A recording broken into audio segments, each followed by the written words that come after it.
오늘 함께 나눌 말씀 마태복음 10장 5절에서 10절 말씀입니다. 마태복음 10장 5절에서 15절입니다.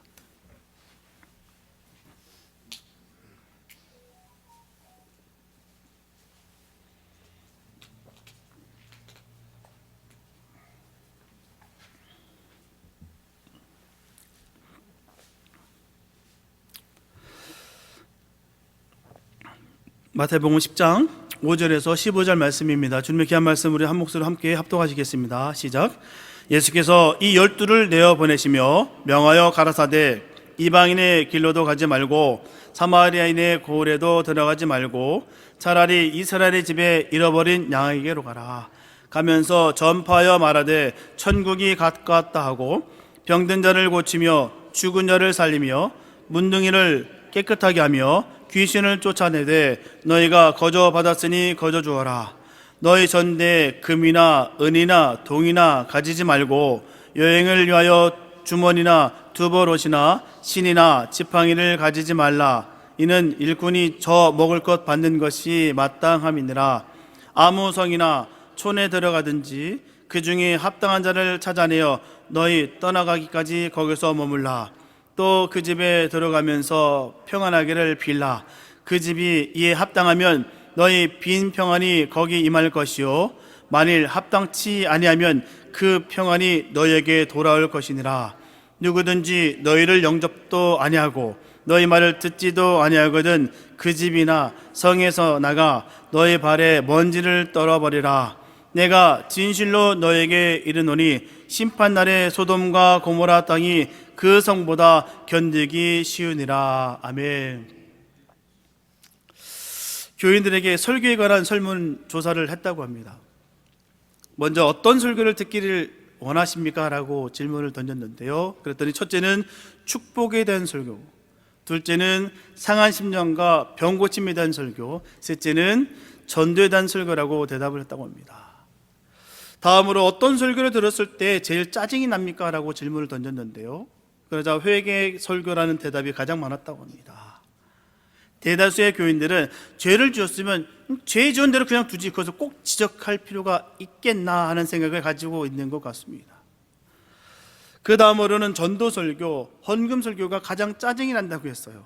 그리고 마지막으로 신앙생활에 있어서 제일 부담되는 설교는 무엇입니까? 라는 질문을 던졌더니 첫 번째가 바로 전도 설교였다는 거예요.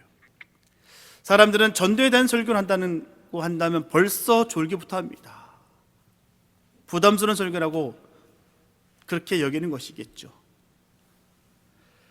하지만 부담스러운 설교일지라도 들을 것은 들어야 됩니다. 가령 어떤 학생이 수학 과목을 가장 싫어한다고 할 때 사실 수학이라는 과목은 사회에 나가면 별 직접적인 도움이 되지 않습니다. 그냥 더하기 뺐으면 잘하면 돼요. 생활하는 데는 지장은 없습니다. 그러나 수학을 공부해야 대학도 갈 수 있고요, 논리적 사고방식도 배우게 된다는 것이죠. 그러니까 다소 부담이 될지라도 공부할 것은 공부해야 되고요, 또한 들을 것은 들어야 되는 것입니다. 부담된다고 해서 듣지 않으면 그것 때문에 나중에 더 큰 피해를 보게 되는 거예요. 사실 신앙생활에 있어서 제일 짜증나고 부담되는 것들이 또한 제일 중요한 것들이기도 합니다. 그리고 나중에는 그걸로 인해서 큰 일들이 벌어진다는 거예요. 가장 중요한 것이 바로 전도라 오늘 전하고 있는 것입니다. 그 수많은 말씀 중에서 수많은 일들 가운데 중요한 것은 전도다. 전도는 하나님 축복입니다. 하나님 능력이에요. 전도를 통해서 하나님께서 기적과 능력을 베풀어 주십니다. 그래서 저는 여러분들에게 부담스러운 설교이겠지만 오늘은 전도에 대한 설교를 하라고 합니다. 교회도 부흥하고 성장하는 교회는 성도들의 전도 활동이 활발한 교회예요. 그런데 목사도 전도에 대한 설교도 안 하고 성도들도 전도에 대한 관심이 없는 교회는 교인이 자꾸 줄어들어서 나중에는 건물만 남게 됩니다. 국가도 마찬가지예요. 영국이 전도를 많이 했을 때는 대영 제국이 됐습니다. 미국도 열심히 전도할 때는 경제적인 축복을 누리고요, 영향력을 행사할 수가 있었습니다. 전도와 선교 활동을 그만두니까 많은 문제가 생겨서 나라가 점점 위축되죠. 나라도 교회도 개인도 전도할 때 축복받고 흥왕하게 됩니다. 회사도 전도의 목적을 가지고 일할 때 하나님께서 책임져 주시는 거예요. 일본의 복음 전도자였던 우츠무라 간주는 그리스도를 알게 되는 것, 전도하는 것은 진정으로 복된 일이다라고 말한 적이 있습니다. 전도는 하나님이 기뻐하시는 일이세요. 그리고 여호와를 기뻐하라, 저가 내 마음의 소원을 이루어 주시리라 말씀하셨습니다. 전도할 때 하나님께서 마음의 소원도 이루어 주신다는 거예요. 마가복음 16장 15절에서 예수님께서 제자들에게 말씀하십니다. 너희는 온 천하에 다니며 만민에게 복음을 전파하라. 여기서 전파하라는 것은요, 권면이 아닙니다. 명령이었어요. 그러므로 전도는 하고 싶으면 하고 하기 싫으면 안 해도 되는 그런 선택적인 조건이 아니라 반드시 해야 하는 필수적인 거예요. 명령은 지키는 것입니다. 전도를 해야 내가 살고 내 가정이 살고 내 민족이 살게 되는 거예요. 오늘 본문 말씀은 예수님께서 12제자를 부르셔서 귀신을 쫓아내며 모든 병과 악한 것을 고치는 권능을 주시고 복음을 전하라고 이스라엘 각 지역으로 파송하신 이야기입니다. 예수님께서는 전도하는 사람을 가리켜서 일꾼이라고 하시며 하나님은 그 일꾼에게 반드시 보상하시고 축복을 허락해 주신다라고 말씀해 주셨어요. 예수님은 목자 없는 무리들을 보시면서 제자들에게 추수하는 주인에게 정하여 추수할 일꾼들을 보내달라고 기도를 가르쳐 주셨다는 것이죠. 예수님은 일꾼들을 위해 기도할 것을 명하신 후에 이제는 제자들에게 가라고 말씀하셨어요. 이처럼 기도를 통해서 우리가 가도록 준비시키고 계심을 볼 수가 있는 것이죠. 우리는 기도를 통해서 우리의 생각이나 목적이 변화를 받아야 됩니다. 우리가 신앙생활을 하면서 잘못 생각할 수 있는 부분이 있는데요, 그것은 내 기도를 통해서 하나님의 마음이 바뀌고 하나님의 계획이 바뀌어질 것이라는 생각이에요. 내 기도면 주님이 꼼짝 못하시는 것처럼 속이는 사람들이 있습니다. 꼭 내 기도만 들어주시는 것처럼 말하는 사람들도 있고요. 착각 중에 착각입니다. 그럼 모든 상황 속에서 최선의 방법을 알 수 있는 역량이 우리에게 있을까요? 아니면 하나님께 있을까요? 내가 하는 그 이상으로 하나님은 모든 것을 다 하십니다. 그러므로 기도를 통해서 내 뜻대로 성취된다는 것은 커다란 위험을 가지고 있는 거예요. 우리는 바로 기도를 통해서 하나님께서 원하시는 일에 나를 합당한 자로 변화시켜 주시기를 간구하는 것이죠. 주님의 뜻이 무엇인지를 알기 원합니다. 나를 변화시켜 주시고 주님께서 가장 쓰시기 편한 그 도구가 되기 원합니다. 이게 기도의 목적과 뜻입니다. 오늘 12제자를 부르신 예수님이 제자들을 다시 세상으로 보내시는 그 모습을 보면서 주님의 뜻이 무엇인가를 생각하며 은혜 받기를 소원합니다. 첫째, 이스라엘 집에 잃어버린 양에게로 가라 하셨어요. 본문 5절과 6절을 보게 되면 예수께서 이 12를 내어 보내시며 명하여 가라사대 이방인의 길로도 가지 말고 사마리아인의 고을에도 들어가지 말고 차라리 이스라엘의 집에 잃어버린 양에게로 가라. 이게 무슨 뜻일까요? 이게 무슨 말씀이 있겠습니까? 멀리 가서 다른 민족을 전도한다고 하지 말고 차라리 가까운 내 민족이나 먼저 구원하라 라는 뜻입니다. 우선적으로 내 가족을 구원하고 내 형제를 구원하고 내 주변에 가까운 이웃을 구원하라는 거예요.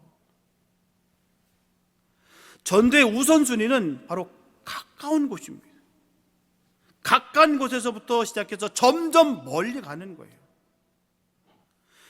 이를테면 회사에 다니는 사람은 가까이 회사 동료로부터 전도해야 되는 것이죠. 그 다음에 사마리아 땅끝까지 이르러 전도를 해야 되는 것입니다. 마태복음 18장 12절에 예수님께서 제자들에게 말씀하시기를 만일 어떤 사람이 양 100마리가 있는데 그 중에 하나가 길을 잃었으면 그 99마리를 산에 두고 가서 길 잃은 양을 찾지 않겠느냐라고 하셨어요. 이처럼 한 사람이라도 하나님을 떠나서 방황하고 저주 가운데 있다면 그 사람을 전도해서 바로 하나님의 품으로 돌아오게 하는 것이 하나님을 기쁘시게 하는 것이라는 거예요. 뭔가 대단하고 폭발적인 무언가가 아니라 정말 그 잃어버린 그 영혼을 찾아내는 것, 관심을 가져주고 나눌 수 있는 것이 중요하다는 것이죠. 또한 베드로전서 2장 25절에서 베드로 사도는 말합니다. 너희가 전에는 양과 같이 길을 잃었더니 이제는 너희 영혼의 목자와 감독 되신 이에게 돌아왔느니라. 이렇게 우리를 양에 비유한다면 예수님은 우리의 목자와 감독이 되십니다. 그래서 우리가 예수님을 믿으면 예수님은 목자같이 우리를 돌봐주십니다. 우리를 인도하여 진리 가운데로 더 나아가서 축복 가운데로 인도하신다는 것이죠. 그러므로 나 혼자만 축복받고 은혜 받을 것이 아니라 가족이나 친지, 주변 사람들에게도 전도를 해야 되는 거예요. 사실 주변에 전도하는 것이 훨씬 어렵습니다. 생판 모르는 사람, 저 멀리 있는 곳에서 전도하면 쉬워요. 모르니까요. 그냥 쓱 던지면 됩니다. 그래서 이거를 무시하고 다른 것부터 집중할 때가 있어요. 그래서 다른 먼 곳에 가서 내가 선교 가서 내가 뭐라도 된 것냥 착각 속에 있는 경우가 얼마나 많은지 몰라요. 주변에서는 대충 살고 말이에요.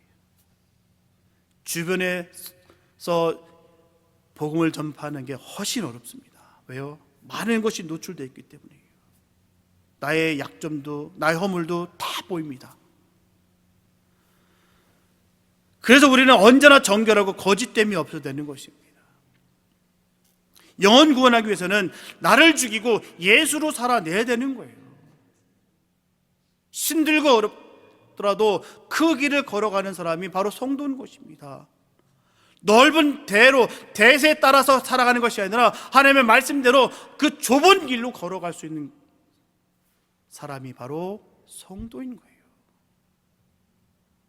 우리는 그렇게 살아내야 되는 것입니다. 착각에 빠져서 내가 그냥 먼 곳에 가서 힘든 곳에 가서 어려운 곳에 가서 내가 한번 쓱 하고 왔다. 대단한 일입니다. 그런데 그것보다 더 대단한 것은요, 내가 매일매일 날마다 주님과 함께 죽노라 선포했던 사도 바울의 고백이 우리의 고백이 되어야 되는 것이죠. 날마다 난 죽지 않으면서 죽은 척하면서 내가 거짓으로 포장하고 위장할 수 있는 경우가, 속일 수 있는 경우가 얼마나 많은데요. 생판 모르는 사람한테는 속일 수 있습니다. 이것을 무시하는 기 때문에 많은 문제가 발생되는 거예요. 그래서 자기 자신은 영적으로 굉장히 우월하다, 나는 특별하다, 난 너라 달려다 라고 교만하고 거만하고 선줄로 믿고 쓰러진 경우가 얼마나 많은지 모릅니다. 우리는 예수로 살아내야 되는 거예요. 그것이 우리의 사명입니다. 한 사람 한 사람에게 전도하는 것이 이 세상에서 가장 귀한 일이에요. 미국의 교회 성장학자 엘머 타운즈 박사는 교회에 나오는 사람들이 처음에 어떻게 교회에 나오게 되었는지 그 경로를 유형별로 연구했어요. 친구나 친지를 통해서 나오게 된 사람이 가장 많았고요, 그 다음으로는 조직적 복음 전도를 통해서 나오게 된 사람, 목회자를 통해서 나오게 된 사람, 광고를 통해서 나오게 된 사람 순으로 이렇게 연구 발표가 됐습니다. 그러니까 가장 효과적인 전도는 친구나 친지를 전도하는 거예요. 이와 같이 내가 누군가의 전도를 받고 교회에 나오게 되었다면 나도 다른 사람에게 전도를 베풀어야 되는 것입니다. 전도는 하나님 축복이에요. 사랑입니다.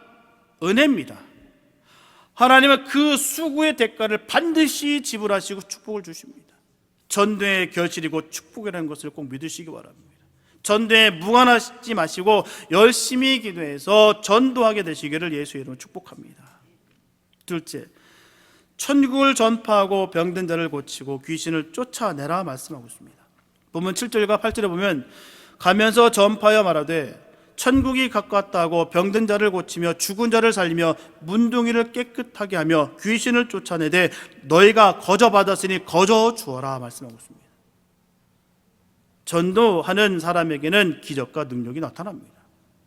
왜 하나님께서 병을 고쳐주십니까? 왜 축복하십니까? 왜 능력이 나타나게 하십니까? 전도하게 하기 위해서요. 영혼 구원하기 위해서 말입니다. 마가복음 16장 17절과 18절에서도 예수님께서 제자들에게 분명히 말씀하십니다. 믿는 자들에게는 이런 표적이 따르리니 곧 저희가 내 이름으로 귀신을 쫓아내며 새 방언을 말하며 뱀을 집으며 무슨 독을 마실지라도 해를 받지 아니하며 병든 사람에게 손을 얹은 즉 나으리라 하시더라. 내게 능력이 있는 것입니까? 하나님께 능력이 있는 거예요. 하나님께서 주신다는 것이죠. 전도를 목적으로 기도할 때 하나님께서 반드시 역사하신다는 거예요. 착각하지 마시기 바랍니다. 내게는 능력 없습니다. 우리에게는 능력 없어요. 주님께 있습니다. 주님께서 쓰신다 할 때마다 그 손길 가운데 반드시 역사하십니다. 사도행전 8장 5절에서 8절에 보면 빌립이 사마리아 성에 내려가 그리스도를 백성에게 전파하니 무리가 빌립의 말도 듣고 행하는 표적도 보고 일심으로 그의 말하는 것을 좇더라. 많은 사람에게 붙었던 더러운 귀신들이 크게 소리를 지르며 나가고 또 많은 중풍병자와 안진뱅이가 나으니 그 성에 큰 기쁨이 있더라. 빌립 집사는 사마리아 성에 가서 열심히 전도를 했습니다. 불신앙과 교만과 방탕과 타락과 불순종하게 하는 이 더러운 귀신의 세력을 바로 예수의 이름으로 다 쫓아냈어요. 하나님께서 역사심으로 말미암아 중풍병자가 낫고 안진뱅이가 일어나는 병이 치료되는 그 역사가 일어났다는 것입니다. 그러자 그 성 사람들이 모두 다 기뻐했어요. 그렇지만 진정으로 기쁘게 사는 사람은 누굴까요? 바로 전도하는 사람입니다. 성 안에 있는 사람들도 분명 너무너무나 기뻤겠지만 전도한 사람이 더 기뻤을 거예요. 왜요? 영혼 구원을 받은 경험자로서. 그리고 주님이 기뻐하실 생각만 하면 너무 기쁘죠. 그런 기쁨이 있기를 바랍니다. 우리에게도 그런 기쁨이 있어야 되는 거예요. 천국을 소유하면 어떻습니까? 언제나 당당합니다. 언제나 어디서든지 절대로 주눅들지 않습니다. 그게 바로 천국을 소유한 자의 모습인 거예요. 내가 정말 주님을 나의 구주로 믿는 자들의 모습이 거기 있는 거예요. 당당함이고요, 거기에 나타나는 거예요. 멸망에서 영생을 얻은 기쁨은 받아본 사람만이 압니다. 정말 기름통에 허적거리던 까마귀가 나였는데 주님께서 나를 구원해 주셨구나, 그 피로 말미암아 날 씻기셨구나, 날 자녀 삼아 주셨구나, 이 기쁨은 이루 헤아릴 수가 없습니다. 전도한 사람은 자신에게 있어서 최고의 가치를 전하는 거예요. 복음은 절대로 값싼 복음이 아닙니다. 내게 있어서 가장 귀한 것을 전하는 거예요. 그렇기 때문에 내가 담대히 전할 수 있는 것이고요, 기쁨으로 할 수 있는 거예요. 왜요? 내게 가장 귀한 것을 주는 거기 때문에. 세상에 그 어떤 것도 비교할 수 없는 가장 복되고 가장 고귀하고 가장 위대한 것을 전하는 거기 때문에 우리가 기쁘고 감사가 넘치는 것이죠. 이를테면 자동차가 움직이고 자동차를 사용할 때는 먼지도 닦고 연료도 넣어주고 타이어도 잘 갈아줍니다.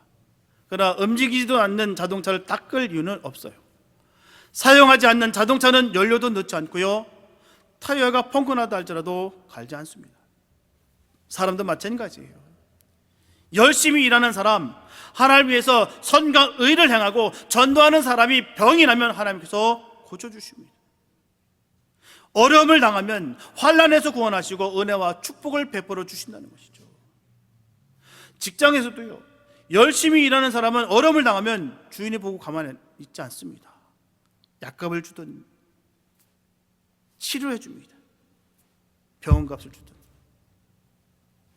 도와준다는 것이죠. 그러나 빈둥빈둥 놀고 먹고 월급만 달라고 하는 사람은 주인이 그만두라고 합니다. 힘들면 그만둬, 아프면 그만둬, 딴 거 찾아봐, 당신이 일할 수 있는 거 찾아봐. 이렇게 열심히 일하는 자에게 보상이 있는 것처럼 우리도 하나님 앞에 열심히 일하면 축복을 받게 됩니다. 하나님 앞에 열심히 전도하고 충성하면 우리에게 여러 가지 능력을 주신다는 것이죠. 마음의 상처를 치유해 주시고 자유 주시고 병도 고쳐 주시고 귀신도 떠나가게 하십니다. 슬픔은 떠나가고 기쁨이 넘치게 하십니다. 하나님께서 상을 주시고 더 나아가서 그것을 통해서 하나님께 영광을 돌리게 하신다는 거예요. 영국에서 4번이나 수상을 역임했던, 또한 많은 사람에게 존경을 받았던 글래드스턴에게 한 젊은이가 찾아와서 물었어요. 마음속 깊이 있는 슬픔은 어떻게 치료받을 수 있습니까? 한 가지 방법이 있어요. 무엇일까요? 예수 믿고 구원받으세요. 그리고 전도하세요. 그러면 당신의 마음속에 있는 슬픔을 치료받을 수 있습니다. 하나님을 믿는다고 하면서도 왜 슬픔이 있습니까? 왜 고달픔이 있습니까? 왜 기쁨이 없습니까? 왜 응답 잡지 못합니까? 왜 하나님의 표적이 나타나지 않을까요? 전도하지 않았기 때문에. 전도하지 않으면 하나님께서 능력 주시지 않습니다. 집사, 권사, 장로라 할지라도 전도하지 않으면 응답받지 못해요. 교회에 나오는 사람이라 할지라도 전도하지 않으면 하나님께서 은혜와 축복을 주시지 않습니다. 성도들은 예수 믿고 축복을 받아서 전도할 때 더 큰 능력과 은총을 나타내게 되는 것이죠. 미국의 무디 목사는 성령께서 오시면 능력을 주셔서 전도하게 하신다. 나는 전도하지 않으면 죄를 짓는 것 같아서 잠이 오지 않는다라고 말했습니다. 그래서 그는 한 사람도 전도하지 못한 날은 자다가도 일어나서 밤거리 나가 전도를 했어요. 올바른 신앙을 가진 사람, 불타는 신앙을 가지고 예수를 사랑하는 사람은 전도를 하게 돼 있어요. 누가 시켜서가 아닙니다. 강요해서가 아니에요. 하게 돼 있다는 거예요. 이렇다면 남자가 사랑에 빠지면 사랑하는 사람이 너무너무 보고 싶고 만나고도 싶고 하겠지만 자꾸 자랑을 하게 돼 있어요. 안 그렇습니까? 너무너무 사랑하는데요, 그 사람을 자랑하고 싶은 마음은 누구나 갖는 거예요. 우리도 예수를 믿고 구원을 받아 진정으로 축복받는 삶을 산다면 예수님을 자랑하고 싶어져야 정상인 거예요. 복음은 나를 만나주신 그 주님을 전하는 것입니다. 다른 거 아니에요. 나를 만나주신 그 주님을 전하는 거. 내가 옛날에 어떤 사람이었는데 주님이 나를 만나주신 이후로 내가 이렇게 변했다는 것을 전하는 것이 복음이에요. 도저히 난 예수를 믿을 만한 사람이 아니었는데도 불구하고 나를 만나주셨기 때문에 이렇게 변해졌다. 내가 늘 우울하고 슬픔과 고통 중에 있었던 나에게 주님이 날 찾아와 주셔서 그로 인해서 내가 해방됐다. 이걸 전하는 것이 복음이에요. 확신이 없으면 입 밖에 한마디도 못합니다. 확신이 없는데요, 나 확신이 있기 때문에 목숨 걸 수 있는 거예요. 우리가 확신이 있기 때문에 저 오지에 가서도 우리가 복음을 선포하는 것이고요, 생명의 위협을 받는다 할지라도 우리가 담대하게 주의 복음을 전할 수 있는 거예요. 왜요? 목숨을 걸만하니까. 생명을 걸만하니까 할 수 있는 것입니다. 하지만 전도는 그냥 되는 것이 아닙니다. 기도를 통해서, 인내를 통해서, 불쌍한 사람의 영혼을 사랑하는 마음을 통해서 이루어지는 거예요. 저분들이 가정, 친척, 친구, 주변 사람들에게 병들고 고달픈 인생을 사는 사람들에게 전도를 하면 하나님께서 반드시 역사하시고 은총을 베푸시고 살아계신 표적을 보여주실 줄로 믿습니다.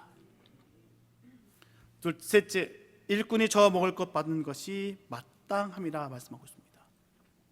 본문 9절과 10절에 보면 너희 전대에 금이나 은이나 동이나 가지지 말고 여행을 위하여 주머니나 두벌 옷이나 신이나 지팡이를 가지지 말라. 이는 일꾼이 저 먹을 것 받는 것이 마땅함이니라. 여기서 일꾼은 노동자를 뜻합니다. 주인을 위해서 일하는 일꾼은 삭슬 또한 보상을 받습니다. 우리도 하나님 앞에 축복받을 일을 해야 축복을 받고요, 사랑받을 일을 해야 사랑을 받습니다. 아무것도 한 것이 없는데 어떻게 사랑과 축복을 받을 수 있겠습니까? 마태복음 25장에 예수님의 달란트 비유가 나와요. 주인이 여행을 가면서 종들에게 각각 1달란트, 2달란트, 5달란트를 맡깁니다. 5달란트를 맡은 종과 2달란트 맡은 종은 열심히 일을 해서 10달란트, 4달란트를 만들었어요. 근데 1달란트를 맡은 종은 게을러서 땅속에 달란트를 묻어뒀다가 1달란트를 그대로 가지고 나왔어요. 주인이 돌아오자 2달란트 맡은 자와 5달란트 맡은 자는 자기들이 남긴 그 이문을 내어놓으며 기뻐하고 즐거워했어요. 주인의 칭찬을 받습니다. 그러나 1달란트를 맡은 자는 악하고 게으른 종이다라고 책망을 들어요. 마태복음 25장 28절에서 30절 말씀 보면 주인이 이르되 그에게서 그 1달란트를 빼앗아 10달란트 가진 자에게 주어라. 무릇 있는 자는 받아 풍족하게 되고 없는 자는 그 있는 것까지 빼앗기리라. 이 무익한 종을 바깥 어두운 데로 내어 쫓으라. 거기서 슬피 울며 이를 갈미 있으리라 하니라. 이렇게 종은 주인을 위해서 충성되게 일해야 되는 거예요. 우리는 우리에게 주어진 사명을 잘 감당하고 하나님 앞에 충성해야 되는 것입니다. 하나님께서 우리에게 재능을 주셨어요. 직분을, 시간을, 건강을 주셨습니다. 하나님께서 주신 것을 가지고 각자 나름대로 충성, 봉사, 헌신하면 하나님께서 더 풍족하게 넘치게 채워주신다는 거예요. 그러나 주인에게 충성하지 않으면, 주신 재능을 감춰두면, 쌓아놓고 쓰지 않으면, 자기에게 쓰여진 사명을 감당치 못하면 악하고 게으른 종이라 책망을 받게 되는 거예요. 그렇다면 하나님 앞에 충성하는 사람에게는 어떤 축복을 주십니까? 성경을 전하고 있어요. 풍족한 양식을 준다. 필요한 것을 다 공급하신다는 것이죠. 하나님께 영광을 돌리게 하십니다. 이 땅에서 100배의 축복을 받고 내세에도 영생을 얻게 합니다. 30배, 60배, 100배의 축복을 받아서 사람 앞에게서도 누를 끼치지 않게 됩니다. 칭찬과 존경을 받습니다. 생명의 멸류관을 받아요. 하나님께서 일한 것만큼 보상하시고 상을 베풀어 주시는 거예요. 성경적인 계산법은 명확합니다. 심은 대로 반드시 걷게 하신다는 거예요. 틀림없습니다. 심은 대로 걷게 하신다는 거예요. 절대로 예외가 될 수 없습니다. 난 열심히 했는데 왜 없나? 그럴 리 없습니다. 분명히 얻어지는 거고요. 하지 않으면 없습니다. 그게 성경적인 가치고 성경적인 계산법이에요. 하나님은 사람의 외모를 보고 축복하는 것이 아니라 그 사람이 얼마나 충성을 했는지 그 해놓은 일을 보시고서 축복을 주신다라고 분명히 성경은 전하고 있습니다. 얼마나 잘났는지, 얼마나 지식이 많은지는 문제가 되지 않아요. 얼마나 하나님 앞에 충성하고 헌신했는지 이라는 것을 보시고서 주께서 보상하신다는 것입니다. 그러므로 과거에도 일했고 현재에도 일하고 있으며 미래에도 일할 사람이 충성된 사람이요 축복받는 사람입니다. 만약에 열심히 일한 사람과 적당히 일한 사람과 일하지 않고 빈둥빈둥 놀고 먹은 사람이 똑같이 대우를 받는다면 너무나 불공평할 거예요. 안 그렇습니까? 똑같이 받는다. 요행을 말하는 것은 너무나 민망한 짓이죠. 일종의 범죄입니다. 내가 정말 그 성공을 위해서 내가 최선을 다해서 노력했는데 그 결과가 다 이루어지는 못했으나 그래도 그 최선을 다한 그에게 아름답게 기회가 열리고 세워지는 것이 마땅한 거 아니겠습니까? 아무 일도 안 하고 매일 손 벌리면서 그냥 빈둥빈둥 놀면서 그렇게 사람들에게 짐이 되는 삶을 살아가면서도 불구하고 잘 살게 됐다라고 하면 어찌 그 모습이 아름다울 수 있겠냐라고 할 수 있겠습니까? 하나님께서는 우리가 수고하고 애쓰고 노력한 것만큼 보상해 주십니다. 열심히 일한 사람에게는 축복을 많이 주시고 적당히 일한 사람에게는 축복을 적게 주시고 그러나 일하지 않고 놀고 먹은 사람에게는 어떤 축복도 주시지 않습니다. 하나님 앞에 은혜와 사랑과 축복과 인정을 받기 원하십니까? 하나님 앞에 충성하시기 바랍니다. 새벽 기도를 통해서 금 예배를 통해서 금식 기도를 통해서 하나님 앞에 늘 기도하시기 바랍니다. 그리고 예레미야서 33장 3절에서 너는 내게 부르짖으라 내가 내게 응답하겠구라고 말씀하신 대로 열심히 부르짖고 기도하는 복 있는 자 되시기 바랍니다. 그래서 꼭 응답을 받으시기 바랍니다. 기도하지 않으면 사무엘상 12장 23절에서 분명히 말씀하고 있듯이 기도하기를 쉬는 죄라는 거예요. 기도하기를 쉬는 죄를 범하지 않기를 바랍니다. 하나님께서 주신 사명도 감당하지 못하게 되는 거예요. 하나님 앞에 열심히 충성해서 전도의 사명을 감당함으로 보상과 축복을 받는 저와 여러분 다 되시기를 예수의 이름으로 축복합니다. 사랑하는 성도 여러분, 복음을 전하는 일꾼으로 충성을 다하여서 하나님께서 주시는 보상과 축복을 받는 성도들 되시기 바랍니다. 누가복음 16장에서 예수님은 부자와 거지 나사로에 대한 비유에 말씀하셨어요. 거지는 죽어서 아브라함의 품에 안기고 부자는 죽어서 지옥에 들어가게 되는데요, 부자는 지옥이 너무나 뜨겁고 고달프니까 아브라함에게 전합니다. 아버지 아브라함이여, 나를 긍휼히 여기사 나사로를 보내어 그 손가락 끝에 물을 찍어 내 혀를 서늘하게 하소서. 내가 이 불꽃 가운데서 고민하나이다. 아브라함이 너희와 우리 사이에 큰 구렁이 끼어 있어 오고 갈 수가 없다고 하자 부자가 다시 말합니다.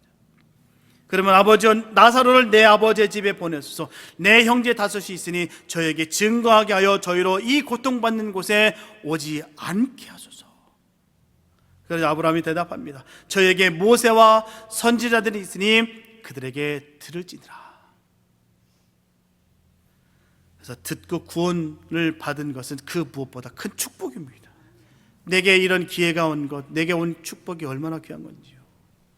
믿는 것이 축복 중에 축복입니다. 믿어지는 게 얼마나 감사한지요. 믿어지는 것 절대 쉬운 거 아니에요. 어떻게 이게 믿어져? 이게 어떻게 된단 말이야. 수많은 의구심으로 충돌돼서 이게 믿어진다는 게 쉽지가 않습니다. 근데 내게 믿어지는 것, 이 복음이 나한테 들려졌다는 것이 얼마나 감사한지요. 아직도 세상에는 한 번도 복음을 듣지 못하고 그렇게 생을 마감한 사람들이 얼마나 많은지 모릅니다.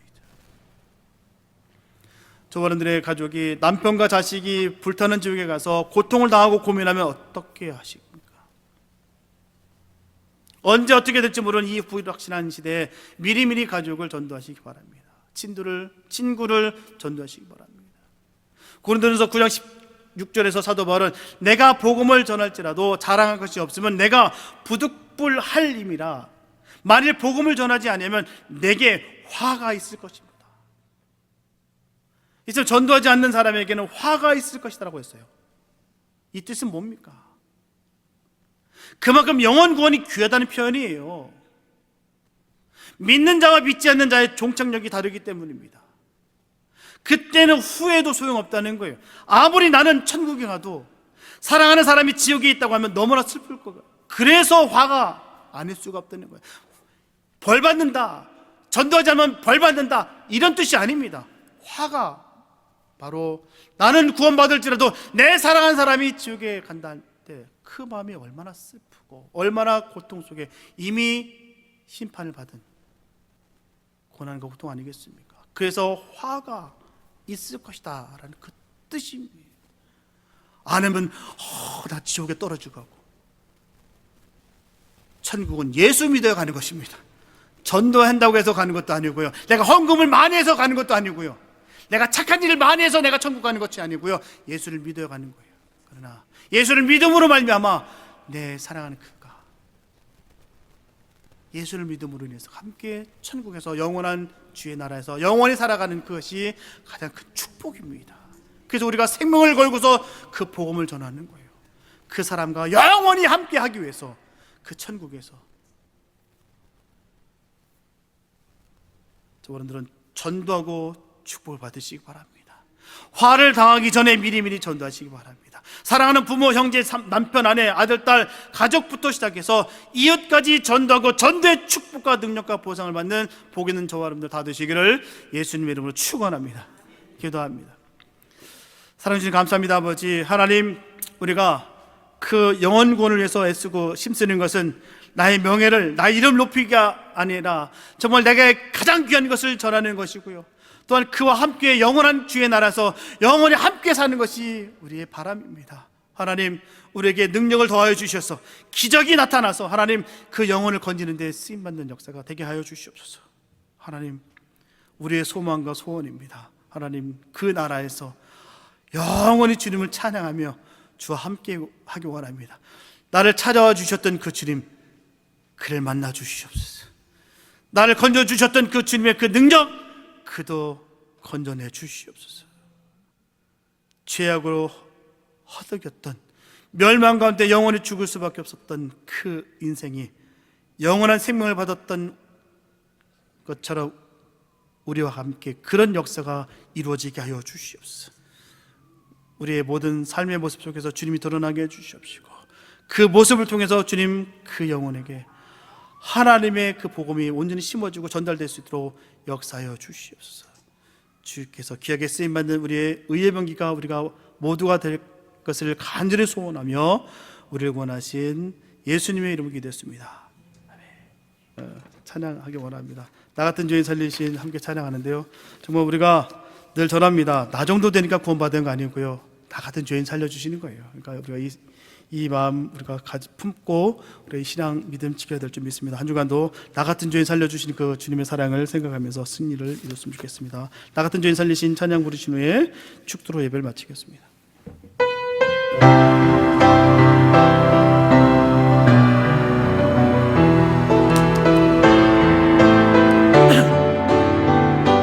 나 같은 죄인 살리신 나 같은 죄인 살리신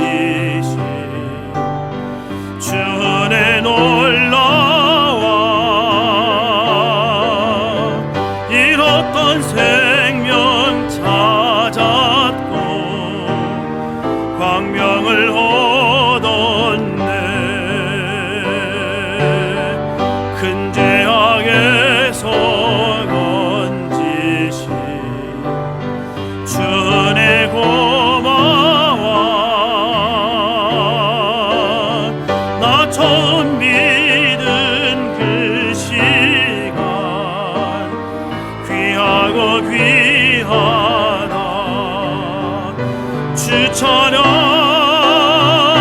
주 찬양 내 마음 다해 주 찬양 주 찬양 내 생명 다해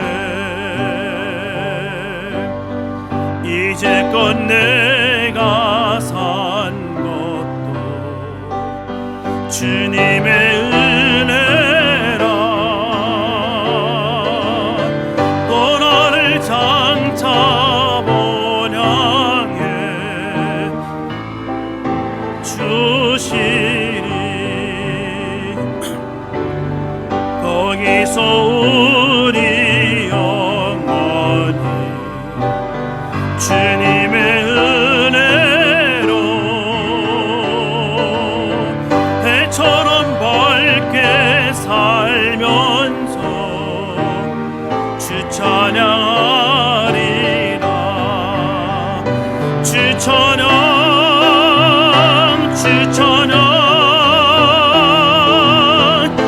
내 마음 다해 주 찬양 주 찬양 내 생명 나의 주 찬양 주 찬양 주 찬양 내 마음 다해 주 찬양 주 찬양 내 생명 다해. 지금은 죄와 죽음에서 우리를 구원하시는 예수 그리스도의 은혜와 하늘과 땅을 지으시고 지금도 통치하시는 무한하신 하나님의 사랑과 성령의 감화와 감동하심과 교통하심이 멸망 가운데 있었던 우리를 주님의 피값으로 살려주신 은혜를 기억하며 우리도 주님과 같이 한 영혼이라도 건져 멸망에서 영생으로 옮기는 삶을 살아가기를 소망하는 주님의 귀한 백성들 머리머리와 섬기는 교회와 가정 위에 이제로부터 영원히 함께 하심을 간절히 축원하옵나이다.